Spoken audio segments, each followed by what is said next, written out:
Intelligence sources in Punjab said that the law and order as well as the security situation of the pole-bound state is deteriorating fast after today's explosion in the Ludhiana court complex where two people have reportedly been killed. At least two terror-related incidents involving throwing of hand grenades at a police station in Crime Investigation Agency Nawan Shahar and in front of Army Gate in Pathankot was recorded last month itself. The perpetrator in both these cases remained undetected so far. There were two serious sacrilege incidents recorded in the state within 12 hours, one of them inside the Sanctum Sanctorum of the Golden Temple, the holiest shrine of the Sikhs. The second incident occurred in the early hours of Monday in Kapurthala district. The incidents have stirred up a tumultuous political environment and much outrage on social media ahead of assembly elections to be held in Congress-ruled Punjab early next year.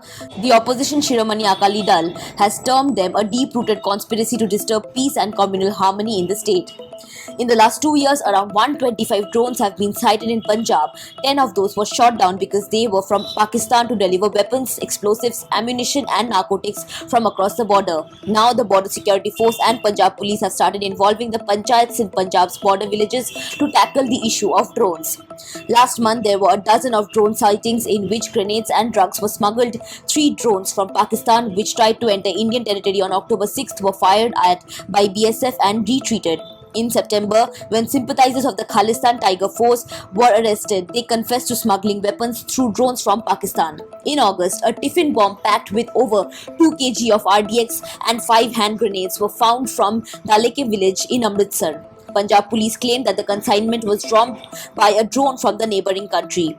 Last December, Punjab police seized 11 hand grenades hidden in a box attached to a wooden frame in a field in Salaj village in Gurdaspur. BSF had seen the movement of a drone on the intervening night of December 19th and 20th. In August 2019, the first incident of drones dropping weapons including AK-47 rifles from Pakistan was reported. Therefore, sources asserted that the security situation of Punjab is fast becoming serious and precarious.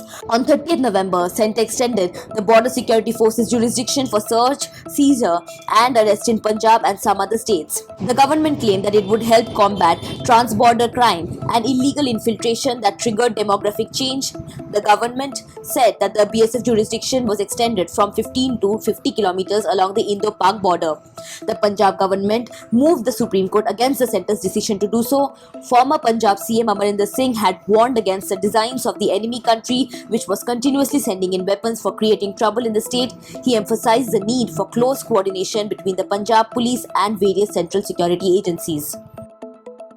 Subscribe to One India channel and never miss an update.